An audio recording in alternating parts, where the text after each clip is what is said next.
All right, let's hit the field. It is Friday, August 22nd, and the Yankees were taking on the Red Sox in Game 2 of a big 4-game set. Max Fried was on the mound trying to get the Yankees back into the win column. I got Frankie Baseball here tonight with me to talk about it. My recap, your reactions coming up next. This is Pinstripe Territory. Just wanted to talk, that's all. Frankie, did you see the game? Didn't it suck? It sucked. My goodness, Frankie. My goodness. The Yankees, once again, fall silent with the bats. I don't know about you, man, but to me, the highlight of this game had nothing to do with baseball. It was a squirrel running on the field and attacking a Red Sox player. Your thoughts?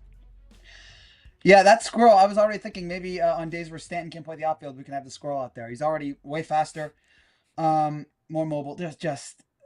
what happened? Like, why is this team so bad against opponents we need to beat, against our division rivals, against great teams? Why do we struggle? And yet we can beat the Rays, no problem. We can hit 9 home runs against the freaking Rays. But here in a series we have to win, or at least be competitive against the Red Sox. We're fighting for a wild card spot, both of us here.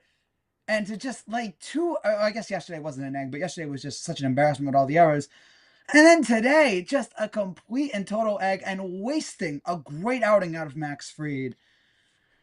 I don't know. Well, if you really want a real answer, it's a multi-pronged answer. One, I don't think our manager gets us up for these games, or I say us, the proverbial us, the colloquial us, the Yankees. I don't think that Boone rallies the troops well enough. Also, I think that the team is not assembled to play small ball in games like this where you need to. It was everybody swinging for the home run tonight. We got Rich Dub say, the hubris is so upsetting. Sitting Giancarlo, playing Wells and Volpe, doing the same thing, expecting different results is insanity. Need to win now. And then we also got one from Howler who says, at this point, I feel like we know what this team is, not a playoff contest. And then Shawnee Slime says, because if we don't hit a home run, we do nothing. You're not wrong. The offense tonight, brutal. 3 hits in the game.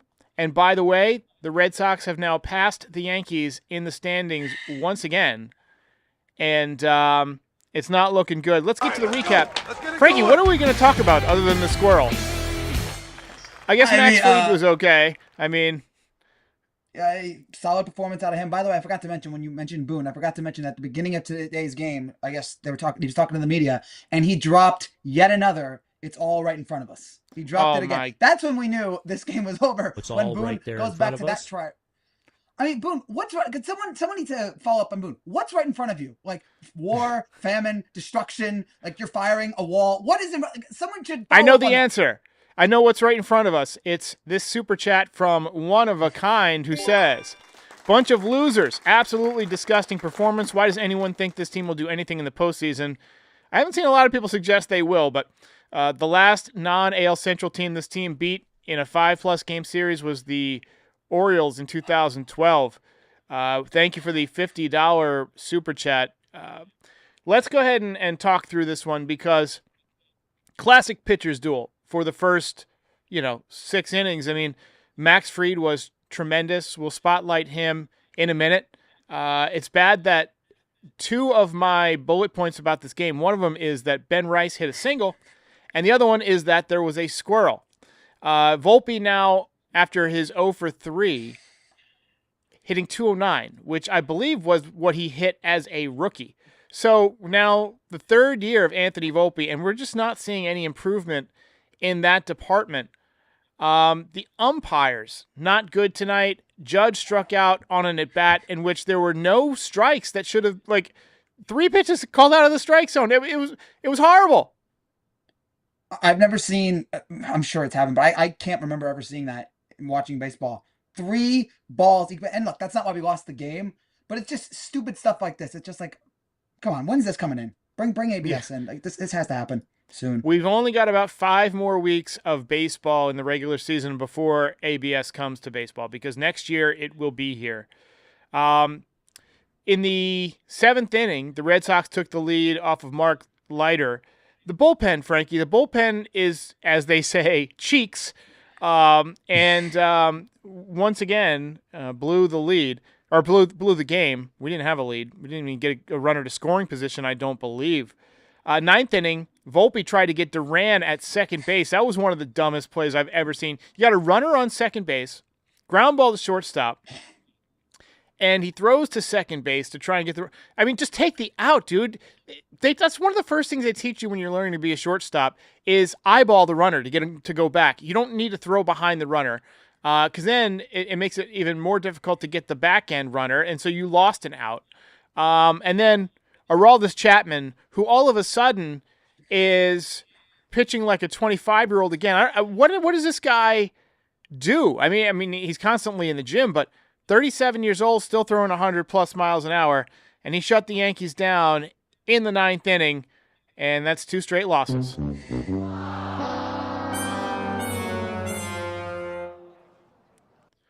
Only bright spot, Frankie, Devin Williams threw the ball well tonight, 2 strikeouts in the 8th inning, scoreless 8th inning. So, Frankie, talk me back down from the ledge here. No, I'm not. There's nothing. Frankie said, "Go ahead and jump." Frankie said, "Go ahead and jump." There's no reason to live. Oh my gosh, he jumped! Oh, I got nothing. What is there positive to say about this team? What is there? Yes, we can beat the Rays, we can hit the 9 home runs and whoop-de-doo all that, but in games that we absolutely need to win, it's another pathetic outing by this team. The Volpe, I was screaming to you about the Volpe throw to second. Like that might be, maybe it's, I was telling you, maybe it's because it's the most recent, but I can't remember being more pissed off by Volpe than that play.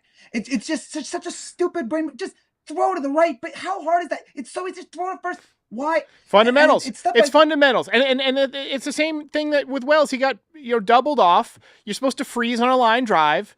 It's fundamental. This is what we mean when we say fundamentals. The little tiny things that make up a baseball game, all the little tiny moments. There are things that you're just supposed to do, and the Yankees don't do them well. Let's move on and talk about Max Fried, because he was a positive tonight. Let me go ahead and put Frankie back on the screen here. So, Frankie, sorry about that. We cut you off. So, 6 shutout innings. I thought the difference for him was the curveball tonight. He was throwing it for strikes. He was getting swings and misses. He had 19 swings and misses tonight, Frankie, so that's a good sign. If the Yankees somehow make the playoffs, Max Fried, if he pitches like he did tonight, he should be okay. As long as the Yankees can score. It's just crazy how they go from, 14 home runs in 2 games to now the offense being dead for 2 straight. That's what happens when you rely on the home run. That's why we say you shouldn't do it. But Fried tonight was able to get deeper into the game than he had been. He threw 99 pitches, 63 strikes, 6 shutout innings, 3 walks, 7 strikeouts. Got the ERA at 3.14. He needed a game like that badly. Any thoughts on Max Fried? As you mentioned, just something he desperately needed. It has been a rough, ever since the blister, it has been a rough couple months for Fried here. But he just did terrific tonight. Most importantly, he kept Roman Anthony in check. I was telling some Red Sox friends of mine who work at Pinstripe Territory how fearful I am about the idea of having to face off against Roman Anthony for 15 years. Like just last night, I felt more confident watching Roman Anthony last night. I felt the way that I never felt about Anthony Volpe in the entire time he's been here. I'm like, that guy's going to be a star. Like you just see it, the way he carries himself. That home run was just, I hated it, but it was a great moment for him. But it was great to see for at least one night we didn't have to worry about Anthony becoming the next Rocky Devers because Fried did such a great job. It was great seeing him go 6. I was worried it was only going to be 5 because I thought we need more out of the pen, but it was good to see him get that 6th inning, and then the bullpen just ruined it. But I'm not going to complain about the bullpen tonight because when you don't score any runs, that's not really, I can't blame the bullpen too much on that when the offense can't do anything right. We got a comment here about Dominguez. Yeah, he threw to third base. I mean, the fundamentals, like that's a thing there too. And talking about Roman Anthony, and we're on the pitcher spotlight, but we're ranting a little bit tonight, so forgive us. But when you think about Roman Anthony and you take a look at him, he's younger than Dominguez, but he's got that same kind of like relaxed feel about him that Dominguez has. He's a better player than Dominguez, I think. He's definitely got a better swing. But I feel like that relaxed nature is something that Volpe's never really had. He always seems to kind of rush in the big moments, right? And I wish that Anthony was a Yankee, but it is what it is. We're gonna have to watch him against us for at least the next decade. And they just re-signed him. We got a call or a comment here. Damn, where is the killer instinct? 100% agree. Absent. Let's take some voicemails, It's just a Frankie. reaction. This one from Mary Beth. It's Mary Beth. You can't write this stuff up. You can't make this stuff up. This is just terrible. It's disgusting. Okay. I once saw a movie, Frankie, where intelligent robots enslaved humanity and used them as batteries to generate heat, and then created like a simulated world that they all lived in, and didn't realize anything had happened. So I'm pretty sure that a writer somewhere could come up with a storyline where a baseball team didn't score any runs in a game. But appreciate the call, Mary Beth. Yeah, that's good. I once saw a movie in which like a man's face was replaced with another man's face, and what was that one called? It was called Face. I once That's such a saw a great movie. movie about this bus that had to keep its speed above 55 miles an hour, and it couldn't lower its speed or else it would blow up. I can't remember what it was called. Here's Brian. What's going on, Derek? Watching this game tonight, and obviously just this season and everything. And I'm a big baseball guy. I know you are, obviously, as well. You wouldn't have the show. But I've been watching the Little League World Series, and it just got me thinking, man. For a hotter take, you just see some of these foreign teams, international teams, and stuff that come in, and how fundamentally sound they are, and just how they listen to their coaches and respect their coaches, and the emotion and how hard they play, even in Little League, compared to guys like Austin Wells constantly making base running errors, silly mental mistakes, not having their head in the game. I just wanted to hear what you thought of this. I was thinking, what if the Yankees, for their possible next coach, what if they went out and got one of these highly touted Japanese coaches, man? I know there might be a small language barrier, but they're known for being fundamentally sound. They always get a lot of respect from the players. And I don't know. I just think they need to change something up. And the fundamentals have gotten so bad. Just wanted to hear your thoughts. First of all, great call, Brian. Who needs fundamentals, man? This is America. This is America, Jack.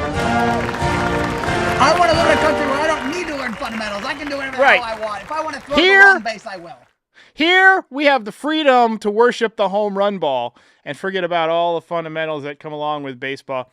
I thought for a second his idea was, hey, we should replace the Yankees with one of these Little League teams from one of the Japanese Little League teams. It wouldn't hurt. Here's an idea from Michael E9. He says, fire everyone. I like it. Again, wouldn't hurt. We got a call here about Giancarlo Stanton. Hey, Derek, Danny from California. Game just started, first inning, and of course, Giancarlo's not in the outfield. Does he have osteoporosis or something we don't know about? Why can't he play 2 or 3 straight games in the outfield? We need his bat. Oh, man, osteoporosis. That's one I hadn't heard before. Hey, Derek, Danny from California. That's pretty good. Here's your osteoporosis. You ain't got no legs, Lieutenant Dan. If he plays in the outfield, his legs will literally fall off. I mean, he's just not going to survive. He played, 3 games out there, and he mashed while he was in the lineup, and then he had to sit for 3 or 4 days. I mean, it's just not worth it. You got to play him every couple of days. Basically, what should have happened is Aaron Judge should have been prepared to play first base, or they should just play him in the outfield and say, hey, how about don't even throw? How about just lob it in? How about we use the cutoff man? We got Jazz Chisholm, who has too much arm for second base anyway, as noted by the 7 spectators he's killed in the mezzanine section this year. Maybe we could have him go out a little bit further towards right field and just have Judge just kind of like just soft toss it to him and then have him be the guy who throws. What are your thoughts on this whole situation? Are the Yankees mismanaging this? I think they are.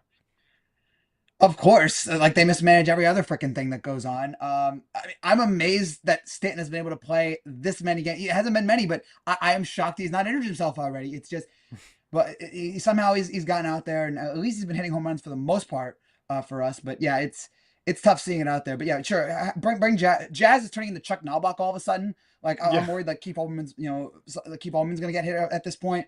It's just the whole defense sucked. The whole team is bad. I can't stand watching this team. When will the season end? Bring on the Knicks. Yeah, Mike and several other people have noted that the movie I was referring to is called Speed, obviously, which is why I used the word speed about 3 times in the description. That's actually a Simpsons reference. I was quoting Homer Simpson. You know what? Let's just go to DraftKings and then we'll wrap it up. Dog days of summer mean it's time for the boys of summer to kick things into gear. And the best way to cash in on your baseball IQ is with DraftKings Sportsbook. Never bet on baseball before? It is simple. Pick a guy to go yard, hammer some live odds mid-game, or just ride with your squad and hope for the best. No spreadsheets, just vibes and dingers. Here's something special for the first timers. New DraftKings customers bet $5 and get $200 in bonus bets instantly. Download the DraftKings Sportsbook app and use the code FOUL. That's code FOUL for new customers and get $200 in bonus bets instantly when you bet just $5. Only on DraftKings. The crown is yours. Gambling problem? Call 1-800-GAMBLER. In New York, call 877-8-HOPE-NY or text HOPE-NY 467-369. In Connecticut, help is available for problem gambling. Call 888-789-7777 or visit ccpg.org. Please play responsibly on behalf of Boot Hill Casino and Resort in Kansas. 21 plus age and eligibility varies by jurisdiction. Void in Ontario. Bonus bets expire 7 days after issuance. For additional terms and responsible gaming sources, see dkng.co/audio. Oh, remember when we'd win games? Those were the days. So here's Duchess the cat who watches games with me. Tonight, Frankie, I watched the game on my back porch in my VR headset because I wanted to experience this one on like an IMAX size screen, and I couldn't have picked a worse game. Other than the fact that the VR battery doesn't last a long time, so luckily it was a quick game, and I was able to pretty much watch until the 9th inning. I still had 30% of my battery left, which I was worried about. But Duchess sat just inside the door and just protected me the whole time. So, Frankie, any final thoughts here as we prepare for a day game after a night game where we have to get up and do this all over again? 2 questions. 1, is there any chance that we split this series? And 2, No. does it even matter? No. Okay. Whatever. I look, I think that even if the Yankees make the playoffs, at best, they're a wild card team that gets bounced in the second round. Like they might win a wild card round, they're not getting by the DS, right? They just don't beat good enough teams, right? If you somehow get to play the Guardians in the first round, in the wild card round or something, but it's probably not going to happen. You probably have to play somebody who's going to kick your ass, and I'm just not feeling confident. And I think that, in early October, we'll be releasing the postmortem, which is, if you're new to the channel, every year we release like a Halloween-themed, like death-themed video about the Yankees and what went wrong. It's always got a big tombstone on the thumbnail. So look forward to that coming to you in early October. You can upload it now, for crying out loud. It's not like anything's going to change. Last year, I put out the 5 Yankees who won't be back, which I always release when the season is over. I put it out after Game 4 of the ALCS when the Guardians came back and won that game because people were like freaking out, and I was like, here's something so you don't just to keep you busy, right? To free your mind of your intrusive thoughts. So we put it out. Those are better times. Those are better days. Yeah. But I was mostly right. I think 4 out of 5 or something like that. But anyway, Frankie, tough day for the Yankees. We're going to wrap it up. Thanks for joining, everybody. Go watch Speed. I'm going to go watch the inside of my eyelids because it's 10 o'clock on a Friday, and I'm a ton of fun. We'll see you next time. If you enjoyed this content, please hit that like button and subscribe. Check out NYYDesigns.shop for some great merch. Support our sponsors. It helps keep the show going. And you can find us on all major audio platforms, so be sure to subscribe there too. But most importantly, come back again soon. We'll see you next time.